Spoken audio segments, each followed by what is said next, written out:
My name is Jason Carrozza, and I'm a Bellingham resident and the owner of Carrozza Law Office PC and the Vice President of the Bellingham Business Association.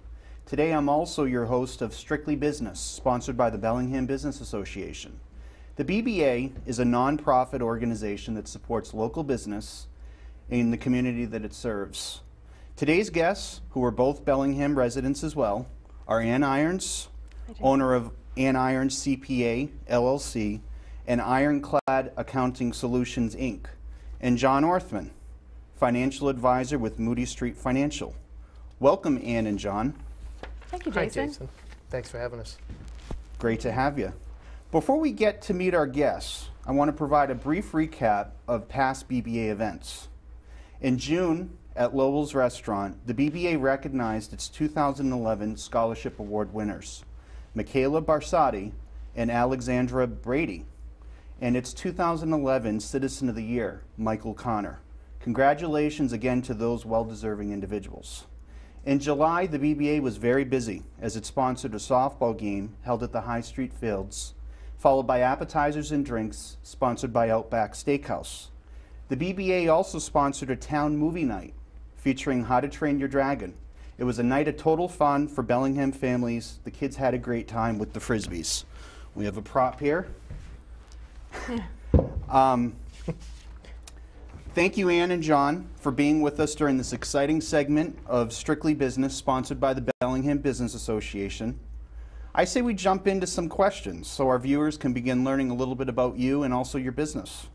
So let's start with the most obvious question.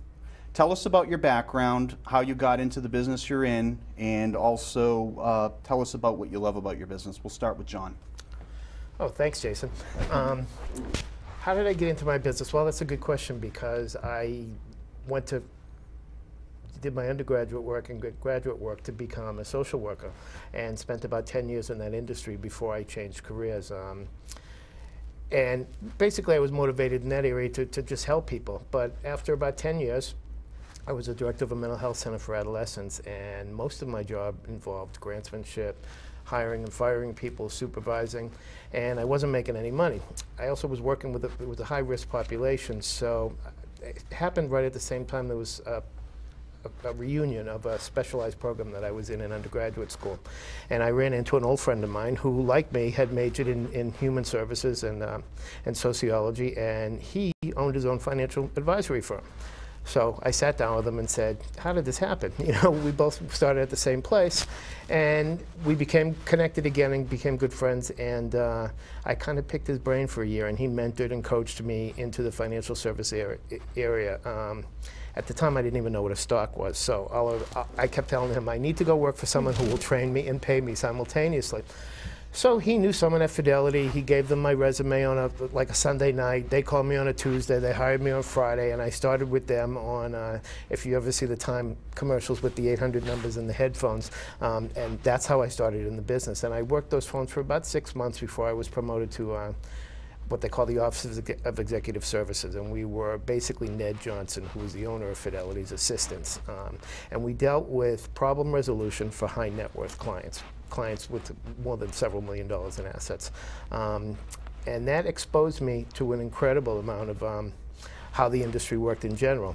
From there, I moved into the institutional side and became the Vice President of Institutional Sales and Trading and ran the NASDAQ trading desk, which I spent I was at Fidelity for over 11 years, and the last 6 of those years were in that role.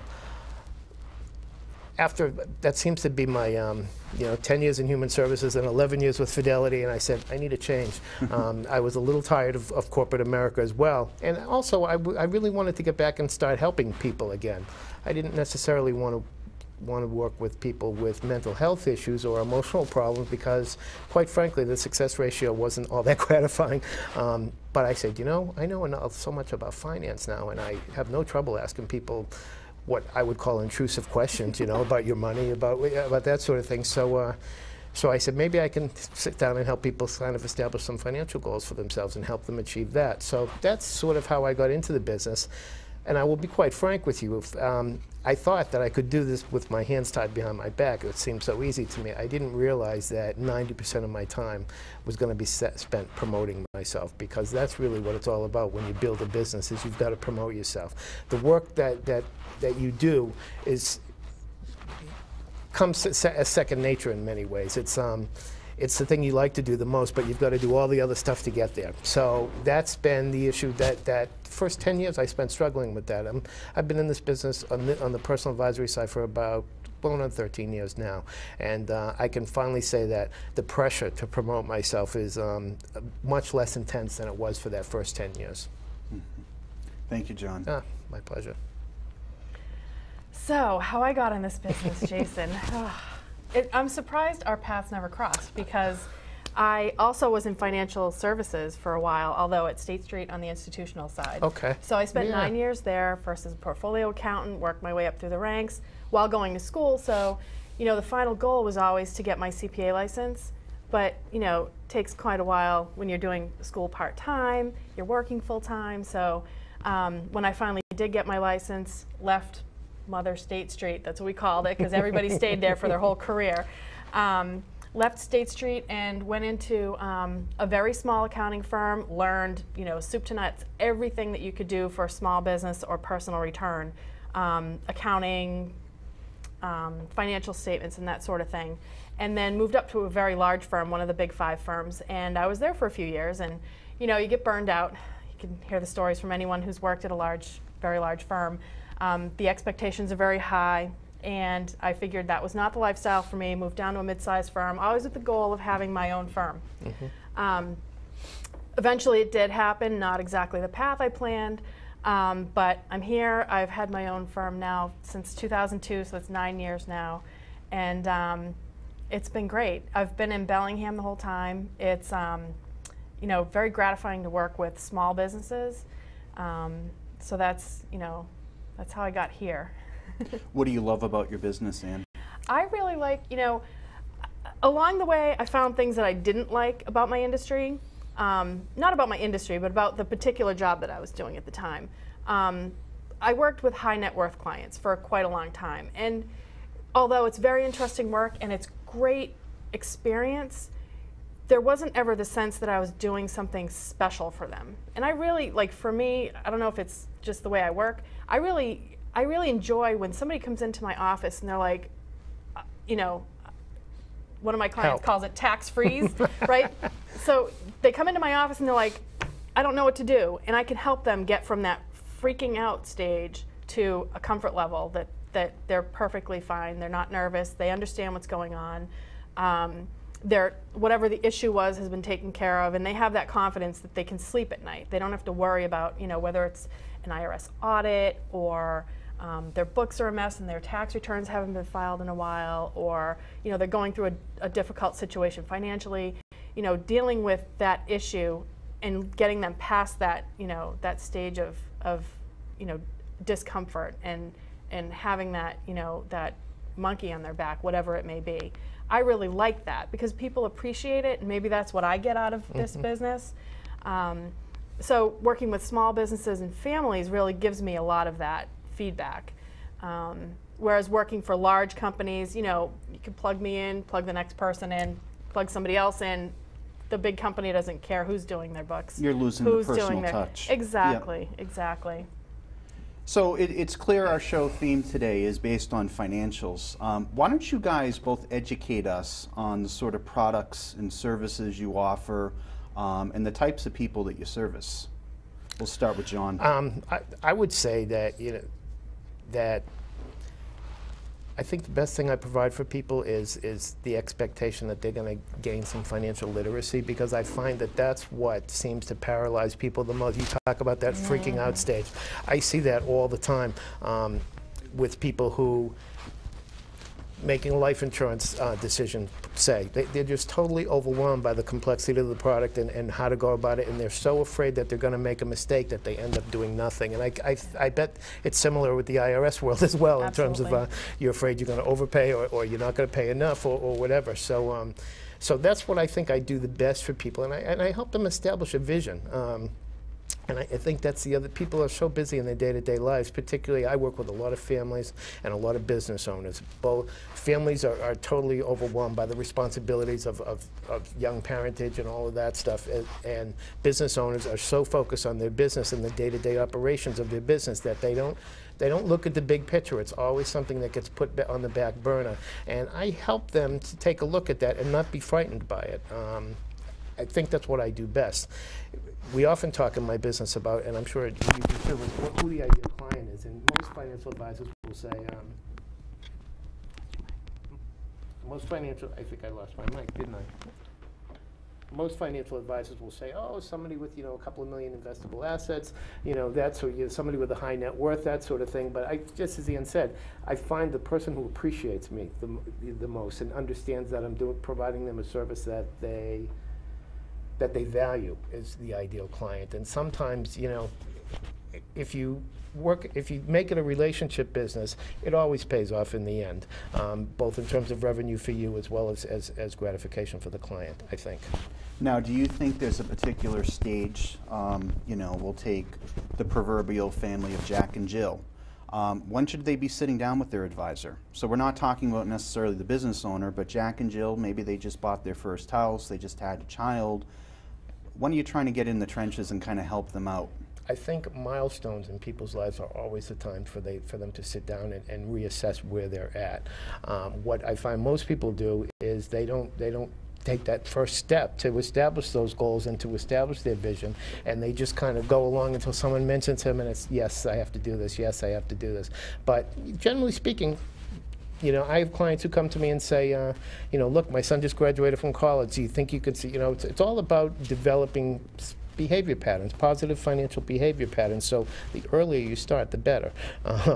Whether it's, you're just getting married, you're just buying a house, you had your first child, those milestones are always a time to sit down and reassess. Are you headed in the right direction? And I think that's what people fail to do is that they fail to assess whether they're headed in the right direction. They just take one day at a time and don't develop that big picture. I often describe, I don't want to be the person who comes in and says, oh yeah, you need this, and we take care of that need, and then 2 years later I come in and, oh yeah, you need this, and we take care of that need, and before you know it, it looks like we've built a house with 16 additions on it that don't make any rhyme or reason or sense. So let's get the vision in place first, and then take the small steps to get there. And to take it a quick step further, it's beyond just the positive, life-changing events. It's also, God forbid, if there's a divorce, if there's a loss of jobs, it triggers the need to meet with an advisor.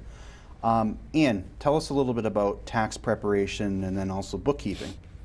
Yeah, so we do tax preparation for families, of course. We do 1040s, we do the easy ones, we do the difficult ones. But we also work with small businesses, and by small business I just mean pretty much any business, any size, anywhere from like 0 to 50 or so employees. Or so. So that's really the range of my clients. On the bookkeeping and payroll side, we also work with small business. We provide everything from tax preparation, financial statement preparation, all the way down to opening up the mail, paying the bills, invoicing the clients. We do the payroll. We do everything for the payroll. We'll cut the checks. We will do direct deposit, we pay the taxes, we take care of any of the electronic filings that need to be done for the clients so that they can do what they do best instead of spending time going through mountains of paperwork.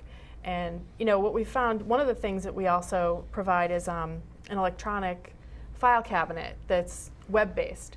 So they have a login that they can go to, and my bookkeeping clients can go in there, and if they need last month's bank statement, for example, they don't have to look through the pile on their desk or wonder if they got it. They log in, click, click, click, and there it is. It's right in front of them. The PDF file's right there. So it really takes a lot of time off their schedule in terms of looking for paperwork, because it's kind of an added side benefit. Absolutely. But it's something that people really value because time is limited. Everybody has a finite amount of time, so it's something that people really appreciate. Excellent, thank you for that.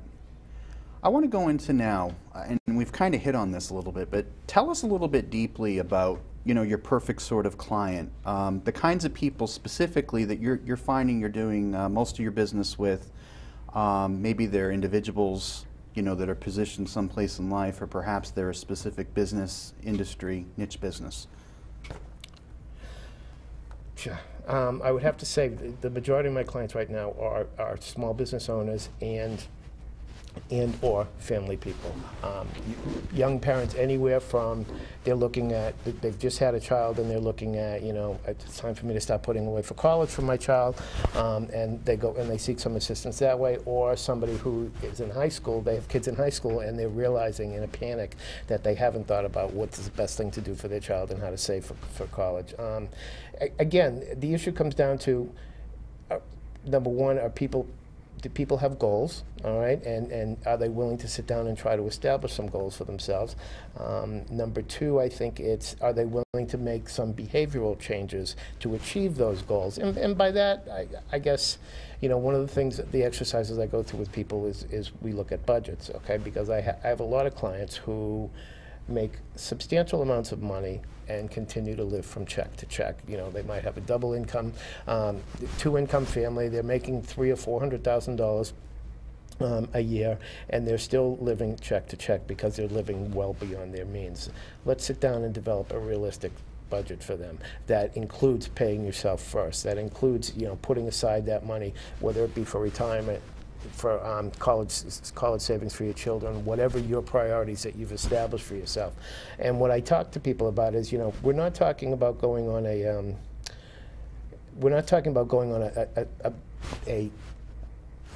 what's the word for diet? I want to say diet, but financial diet. It's more about, let's do something that you can live with, because I don't want to encourage binge behavior as well. If you know somebody who goes on very strict diets, they tend to have binge eating patterns, and then it could because they feel deprived most of the time. The impulse shopper is somebody who's always watching their pennies, and yet they just break loose when they're at that cash register and they see the impulse items on the desk. So we try hard to build that into the budget in such a way that they can live within those means and not feel the deprivation that they feel. But I think the biggest issue is the motivation and the willingness to look at your financial behavior patterns. And people are shocked. Depending on the level of client that I'm working with, I might do as an exercise, have somebody just take a little notebook, like those little assignment notebooks you used to get in school, and write down everything you spend in the course of Monday through Friday.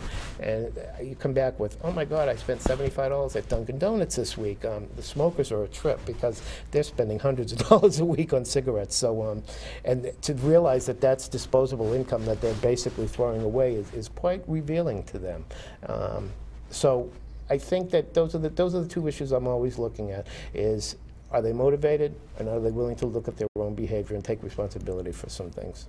It sounds like you're providing them basically with a reality check and then trying to carve out a plan for success. And with regard to your small business owners, I assume you're helping them with the retirement accounts and helping retirement account, and at the same time helping them leverage their business in a way that they can provide benefits for their family as well. You might have a business owner who doesn't have any business continuity planning, hasn't thought about his retirement is his business, but he hasn't thought about how he's going to leverage that into financial support for him for his retirement years. I think the biggest issue, and that's the other population that the last couple of years I've spent working with, is people in transition, both transition from employment to employment and in transition from employment to retirement.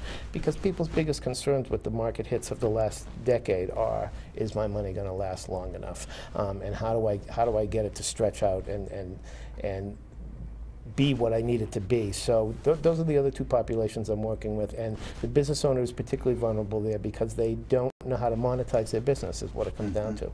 So putting some proper planning in place gives them a sense of security that they didn't know was there before. I agree. Ann, tell us about your perfect client. Well, Jason, I'm lucky in that the government sort of compels most people to file a tax return. So. So from that perspective, I get a lot of clients who either they're, unhappy in their situation, or they've been doing their own tax returns for a long time, and then all of a sudden there's this one transition or this one, trigger that puts them over the edge of their knowledge. or their comfort zone. So it may be purchasing a rental property, or it could be changing jobs, or having stock options, or it could be starting a business or getting a divorce. I see a lot of that sort of thing. The other, my perfect client from the tax perspective is just someone who wants to be compliant with the law, who doesn't want to cut corners. There are a lot of people out there who really want to push the envelope. I'm going to do my very best to make you pay the very least legal amount of taxes possible, but I'm not the one that you'll come to pay less than you should legally be paying. I'm a pretty straight arrow. In terms of the bookkeeping side of things, any business with, between 1 and, 45 or 50 people working for it, I can work with someone who, is just starting out and they don't know what to do with their bookkeeping piece of it. Or a lot of times I'll start working with someone when they hire their first employee. And they, that first employee, people say to me, well, how hard can it be? I'm only paying one person. The second employee is very easy. The 10th employee, perfectly fine. That first employee is where you have to establish all the accounts, you have to establish all of the scheduling, and you have to start paying all these different all the governmental units for unemployment and withholding taxes and whatnot. So a lot of times I'll see people then, but anywhere from 0 to 50 employees or so. I work with people who want to continue to do their own bookkeeping, but they need someone to kind of monitor that things are going okay and sit down with them and have an intelligent conversation about where their business is. So, I have some clients who are very good at doing bookkeeping themselves. I have others who think they're good at it, but we'll, let them continue doing what they want to do. The client's always right. So for the ones who want to continue doing their own, data entry and whatnot, a lot of times I'll work with them on, strategic planning or just reviewing, what their targets were, what their budgets were for the year, and then seeing if we're really hitting those.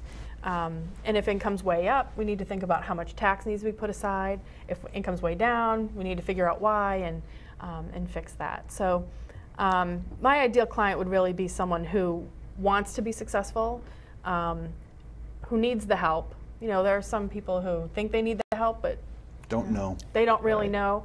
Those are my Yeah, do you find, and I'm asking this because I find this in my business, do you find that sometimes people are ready to go to the next level and they don't realize it, and you have to be the person that says it's time to go to the next level? Absolutely. A lot of times people, a lot of people start their business on their own or with 1 or 2 or 3 other people, and that's it. So they kind of have to be the jack of all trades. They have to do everything themselves. And they find as they grow that they're not really ready to let it go. And you kind of have to show them that it's okay to let it go, and in fact, your time is better spent on what you really do well. And you can outsource, the payroll, you can outsource, the bookkeeping, and you can still be in control of it, but you don't have to do it yourself. Right. And some people struggle with that. Others are like, yep, here you go, see you later. Well, it's the whole thing where people develop their own comfort levels, and it's hard for them to outgrow that. Right. And at the end of the day, if they're able to delegate something, they can focus on things that they like doing. Yes, they really do. I'm told. I think that's another piece of the ideal client is them recognizing that, yes, this is something that needs to get done, and I don't have the time to do it, so they're willing to turn it over to somebody else. Absolutely. Because it's hard to give up that control in many areas. It is. I'm told we're down to 5 minutes, so what I'm going to ask of each of you, if you can provide our viewers with contact information if they happen to have additional questions. I know I had a few, but we're out of time because we've had such a great discussion. We'll start with John. What's the best way for our viewers to reach you? They can contact me by telephone at Moody Street Financial at 617-619-5155, or they can email me at jorthman, O-R-T-H-M-A-N, at moodystreetfinancial.com. Excellent. And Ian? Awesome. You can reach me at 508-876-9998, or my email address is ann@ironscpa.com, ANN with no E. Excellent. And with the time remaining, I want to let our viewers know about some widely anticipated BBA coming attractions. BBA summer programming continues its Family Fun Day at the Franklin YMCA on Saturday, August 13th. Rain date is the 20th. And on Monday, September 26th, the BBA will be hosting its annual golf tournament to raise funds for its scholarship awards. For more information about those events or the BBA in general, we encourage you to visit our website. It's www.bellinghambusinessassociation.org. In closing, I want to thank Ann Irons of Ann Irons CPA LLC and Ironclad Accounting Solutions Inc. and John Orthman of Moody Financial Services. Moody Street Financial. Moody Street Financial Services. Sorry about that. That's all right. Thank you very much for being our guest today, and look forward to seeing you guys soon. Thank you, Jason. Thanks, Jason. Thank you. Appreciate you having us.